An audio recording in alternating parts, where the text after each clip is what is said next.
Okay, so I need you to stay with me until the very end of this story because I promise you, if you leave even 1 minute early, you will miss the part that changed my entire life forever, the part that made me cry on the floor of my best friend's bedroom holding a wedding dress against my chest wondering how on earth I had hidden this piece of myself for 26 years and nobody, not even me, had noticed it until that one completely ordinary Tuesday afternoon that turned into the most extraordinary night of my existence. And I know that sounds dramatic, I know it sounds like one of those things people say to get you to keep watching, but I need you to understand that I am not that person. I have never been the kind of person who exaggerates. Ask anyone who knows me and they will tell you that Ryan is the quiet one, Ryan is the steady one, Ryan is the guy who shows up on time and says what he means and never makes a scene.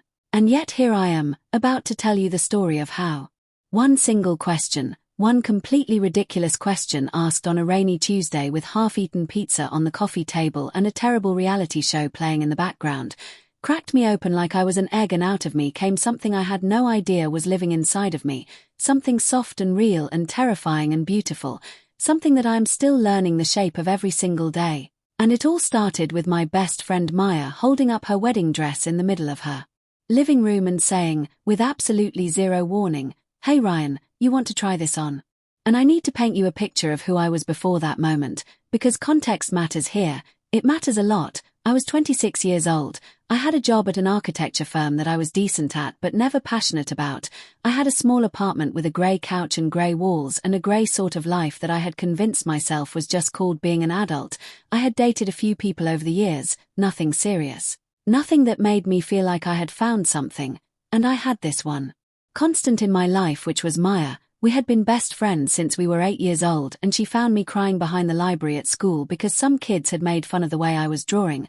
I was drawing a girl in a fancy dress in my notebook, just for fun, just because it was beautiful to me, and she sat down next to me and said, "Your drawing is actually really good, and can you draw me one too?" And from that day we were inseparable. She was the loud one and I was the quiet one, and somehow it worked perfectly for 18 years. She was getting married in 3 months to her partner Daniel, who was genuinely one of the best human beings I had ever met, and I was her man of honor. Yes, man of honor, not best man, not groomsman, her man of honor. Because she said, "Ryan, you have been at every important moment of my life and I refuse to put you on the wrong side of the aisle just because of what gender is written on your birth certificate." And I had laughed and said, "I will wear whatever you need me to wear," and she had said, "Good, because I might actually take you up on that," and we both laughed and I forgot about it completely until that Tuesday. So there we were, it was raining outside, I had come over to help her go through some wedding planning stuff, seating arrangements mostly, incredibly boring. We had ordered pizza and were half watching some terrible dating show, and Maya had disappeared into her bedroom and I thought she was getting more napkins or something, and then she walked back out carrying this dress, this enormous cloud of white silk and lace and tulle that seemed to fill the entire room. And she was holding it up and grinning at me with that Maya grin that meant she was about to say something completely unhinged, and she said, "Hey Ryan, you want to try this on?" And I laughed immediately. The kind of laugh you do when something catches you completely off guard and your body just reacts before your brain can process it. And I said, "What are you talking about?" And she said, "I'm serious. Look, the tailor isn't coming until Thursday and I need to see how certain parts of the silhouette look on a body that's roughly your height, and I'm not going to put it on because I'm not supposed to see myself in it before the final fitting. It's bad luck, and you're about my shoulder width now that you lost all that weight, and honestly I just want to see how the skirt falls, and you said you would wear whatever I needed you to wear." And she raised one eyebrow at me with that expression that meant checkmate, and I just sat there staring at the dress for a second, and something happened in my chest that I cannot fully explain even now. Something shifted, like a lock turning, like a key going into something that had been sealed for a very long time, and my heart was beating faster than it should have been for what was supposed to be a silly joke between friends, and I said, "Okay, fine, I'll try it on, just for a minute, just so you can see the silhouette." And Maya actually squealed with excitement, which somehow made the moment feel safer, more like a game, less like the enormous thing I did not yet know it was. She helped me into it in her bedroom, and that process alone was something I was not prepared for. The feeling of the fabric as she lifted it over my head and it settled around my shoulders, the weight of it, the way the silk felt cool and impossibly soft against my arms, the rustle of the tulle as it fell around my legs. And Maya was doing up the buttons at the back and chattering away about the lace detail and the way the seamstress had adjusted the neckline, and I was standing very still in front of her full-length mirror, and I was not looking at myself yet. I was looking at a point just above the mirror, at the wall, because something in me was afraid to look, genuinely afraid in a way I could not name yet, and Maya finished the last button and stepped back and said, "Okay, turn around, look at yourself," and I turned around and I looked. And I do not have the right words for what happened next. I have tried to find them many times. I have written about this in my journal. I have talked about it with my therapist. I have lain awake at night trying to assemble the exact right collection of words to describe what I saw and what I felt in that mirror. And the closest I can get is this: it felt like recognition, not surprise, not shock. Not the funny discomfort of a man in a dress being used as a punchline in a movie. None of that. It felt like recognition, like looking at something I had seen before, somewhere deep and private, like a room in my own house that I had always walked past and never opened. And now the door was open and the light was on inside, and I was standing in the doorway and I could not speak, I could not move. I just stood there looking at myself in that white dress with the room completely silent except for the rain outside and the low sound of the television still going in the other room. And Maya, bless her, Maya, who has always been able to read me better than I can read myself. Maya did not laugh. She did not say, "Okay, that's enough." She did not make a single joke. She just looked at me in the mirror and her expression changed very slowly into something that I can only describe as knowing, gentle knowing. The way you look at someone when you understand something about them before they understand it about themselves. And she said quietly, "Hey, you okay?" And I opened my mouth to say, "Yes, of course I'm fine, this is hilarious, let's take a picture." The normal thing, the easy thing, the thing that would have let me close that door and walk away and never come back to it, and instead what came out of my mouth was, "I don't know." And those 3 words, "I don't know," were the most honest words I had spoken in possibly my entire adult life. Maya sat down on the edge of her bed and she just waited. She did not push, she did not pull, she just made herself a gentle presence in the room and let the silence sit there with us, and I kept looking at myself in the mirror, at the dress, at the way I was standing in it, not uncomfortable, not performing, just standing there in a way that felt very natural, more natural than I expected, and something was coming up in me like water rising. Something I had kept below a certain level for a very long time without quite realizing I was doing it. Memories started coming in one after another like a slideshow I hadn't asked for but couldn't turn off. I was remembering being 9 years old and finding a pile of my mother's old clothes in the attic when we were helping her clean up before a move, and I had held up one of her dresses, a green one with little flowers, and my cousin who was there with me had said, Why are you doing that? Put that down." And I had put it down very quickly and said I was just looking at it and I had felt ashamed for a reason I couldn't understand. I had pushed that feeling down so fast that by the time we got back downstairs I had almost forgotten it happened.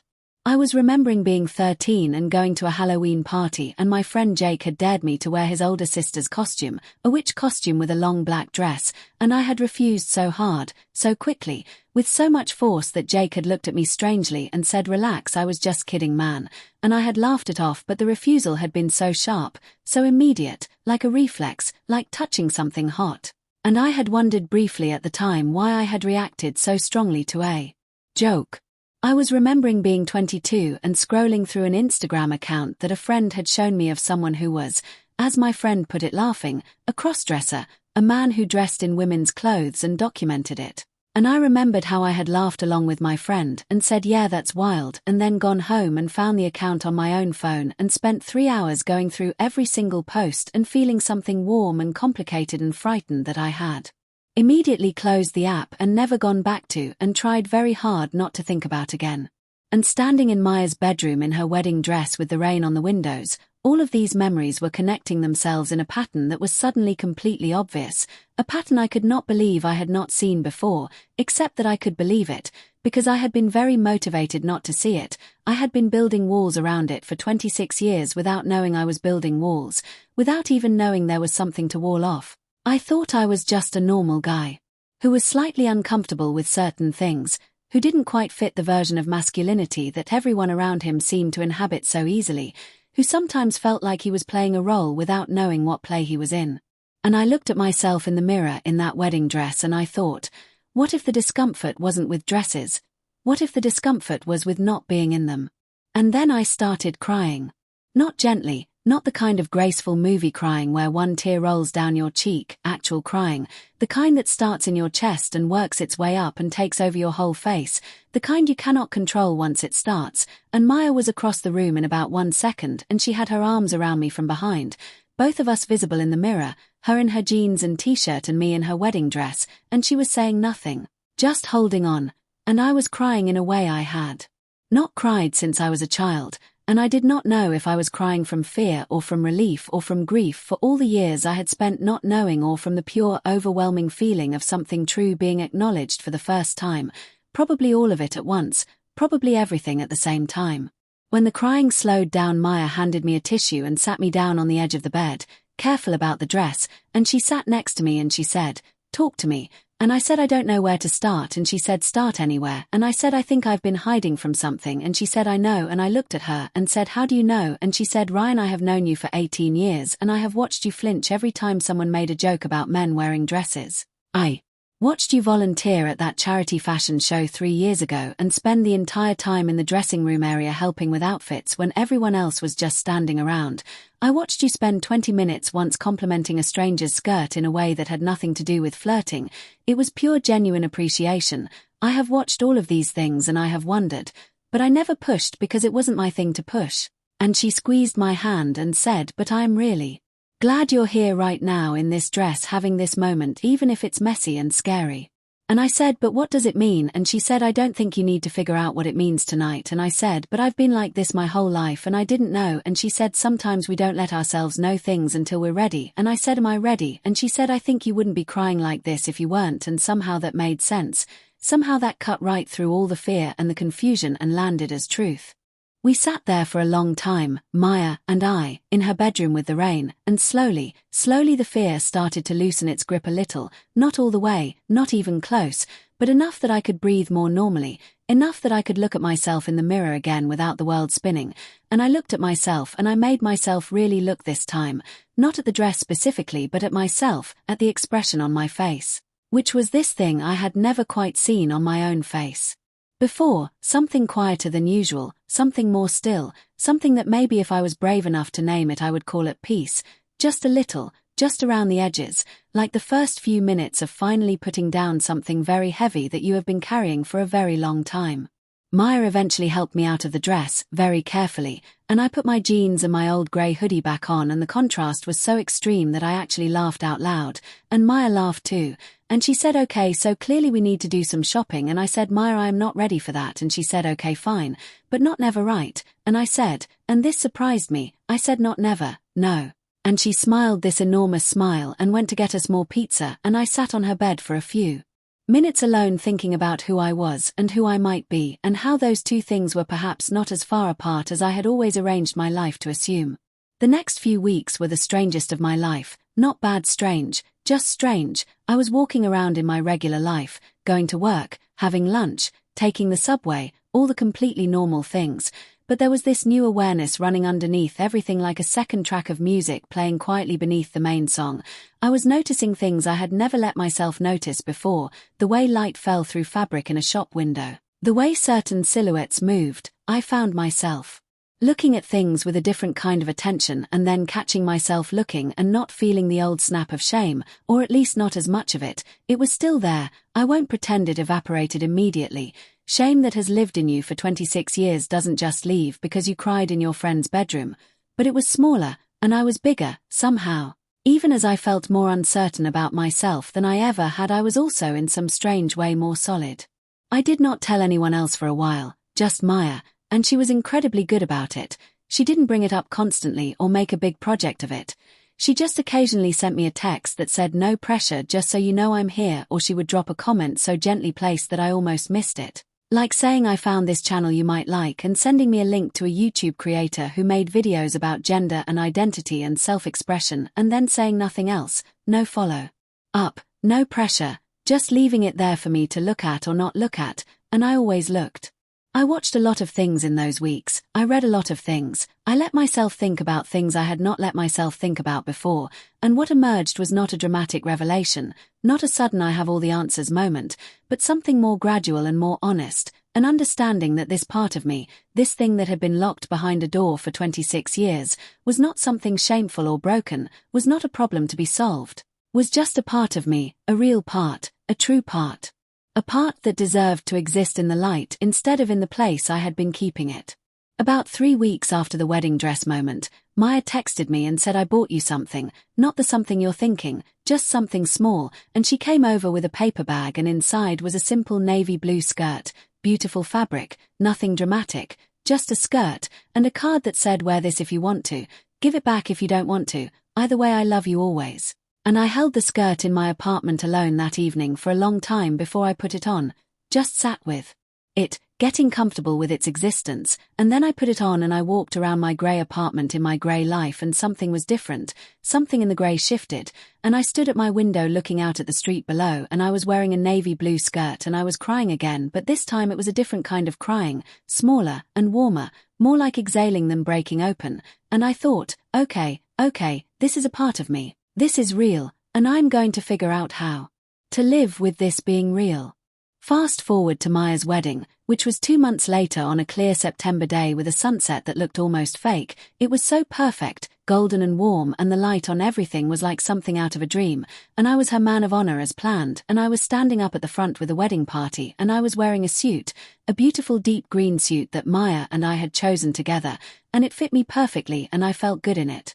I felt like myself in it in a way I had not always felt in suits before, maybe because I was more myself now than I had been before, more whole, more real, less like I was performing a character and more like I was just standing there being a person. And when Maya walked down the aisle in that dress, that white dress that had started everything, I cried again immediately. I am not ashamed to say I was one of the first people to start crying at that wedding, and Maya caught my eye as she passed me and she mouthed something at me and it took me a second to read it and then I got it. She said you look beautiful and I laughed out loud in the middle of this very moving and serious ceremony, and her new husband Daniel looked over at me with an expression of fondness and confusion, and the guests nearest to me probably thought I was overcome with emotion about the wedding, which I was. I absolutely was. But there was another layer to it too. There was the specific overwhelming gratitude of being truly known by someone, of having been seen in a vulnerable moment and loved harder for it instead of less. After the reception, after everyone had danced and eaten and cried and celebrated in the way you do at a wedding that feels genuinely joyful, Maya found me out on the venue's small balcony getting some air, and she was still in her dress but her shoes were off and she had her veil tucked under her arm and she looked like the most beautiful version of herself I had ever seen, happy and tired and glowing. And she leaned on the railing next to me and we looked out at the garden below all lit up with little lights, and she said, "So how are you doing?" And I said, "I think I'm doing okay, actually," and she said, "Yeah," and I said, "Yeah. I think I'm starting to figure some things out," and she said, "Good," and I said, "Thank you for the dress," and she said, "Which one?" and I said, "The one you made me try on," and she said, "I didn't make you try it on," and I said, "You absolutely made me try it on," and she said, "Okay fine, I made you try it on, but only because I thought you might need to," and I said, "How did you know?" And she said, "Because you're my best friend and knowing you is my specialty, and I think you needed a door to open and I just happened to have a door." And I looked at her and I thought about all the years we had been friends, about the girl with the library at school who sat down next to a crying boy drawing dresses, and I thought maybe she had known something all the way back then that it had taken me another 18 years to see in myself. Maybe she had always been keeping this gentle space around me without me knowing, and maybe that is what the best kind of friendship looks like. It does not push you. It does not demand you be anything before you are ready.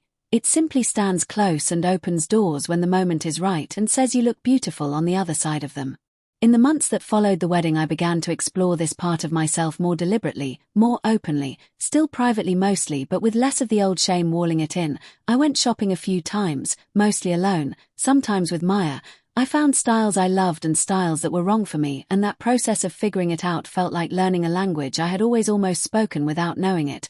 I told a few more people, my sister first, who cried a little and then said honestly, "Ryan, I am not even remotely surprised," and hugged me for a long time.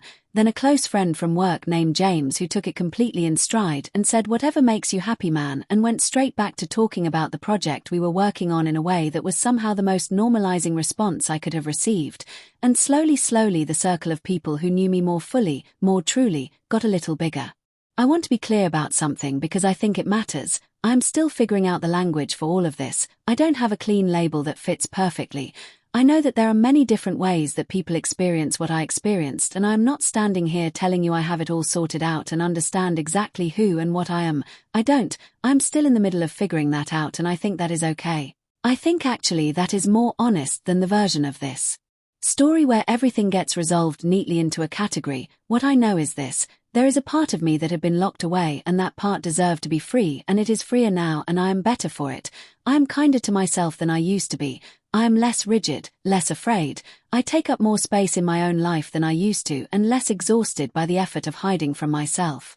I also want to say something to anyone watching this who recognizes themselves in what I have been describing, anyone who has ever felt the sharp pull of something and immediately stuffed it down, anyone who has ever flinched at a joke that was too close to a truth you weren't ready for, anyone who has ever stood in front of a mirror and felt something they couldn't name.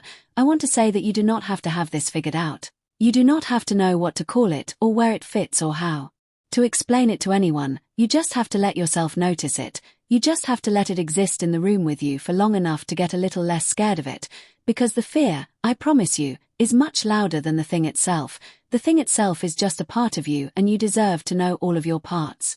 There is one more piece of this story that I haven't told you yet, one more thing that happened that I keep thinking about, that I want to end on. Because of all the unexpected things that came out of that rainy Tuesday in Maya's living room, this is the one I think about the most.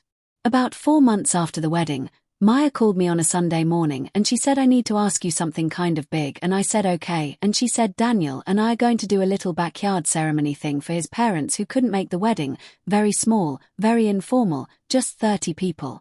And I want you to stand up there with me again as my man of honor, but this time I want to ask you something different." And I said, "What?" And she said, "I want you to wear whatever you want to wear. I mean that literally, whatever you want. I want you standing next to me as your full actual self, not a version of yourself that you're editing for other people."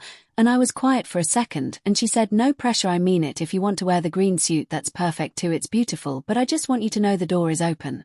And I thought about it for a week. I thought about it a lot. I went back and forth. I thought about all 30 people who would be there, people I didn't know, Daniel's extended family, neighbors. I thought about what I would wear and what I would look like and what people would think. I went through all of it, every anxious thought, every version of what could go wrong, and then one morning I woke up and the answer was just there, clear and quiet. Like it had always been there, and I had just needed to think everything else away to hear it. I wore a skirt that day, a long flowing one in a deep blue-green that Maya had helped me pick out, and a simple white blouse, and I stood next to my best friend at a small ceremony in a backyard on a Sunday afternoon in October, and I was the most nervous I have ever been in my life, and also the most fully present, the most completely there. And when Daniel's mother hugged me after the ceremony, she said, "I love what you're wearing," and I said, "Thank you very much," and she said, "You're Maya's famous Ryan," and I said, "I am," and she said, "She talks about you like you're the most important person in her life," and I said, "She is the most important person in mine too." And I stood in that backyard with a glass of apple cider watching people laugh and talk and mill around in the golden October light, and I thought about an 8-year-old boy crying behind a library with a drawing of a girl in a fancy dress and the girl who sat down next to him, and I thought about all the roads that lead from that moment to this one, all the long winding complicated roads that I walked without knowing where I was going. And I thought that sometimes the most important journeys are the ones we take by accident, by stumbling into a best friend's living room on a rainy Tuesday, by agreeing to try on a wedding dress as a joke, by being seen so completely by one person that it becomes possible to start seeing yourself. And I thought, also, that I would very much like to own more skirts. And I think that is the most honest ending I have for you. If you made it all the way here, thank you for staying with me. This was not a small thing to share, and it means something that you were here for it. If any part of this resonated with you, I would love to hear from you in the comments. And if there is someone in your life right now who you love but who you sense might be carrying something they haven't found a door for yet, maybe the most important thing you can do today is just make sure they know there is no rush, and that you will still be there whenever they are ready to open it. Take care of yourselves and of each other.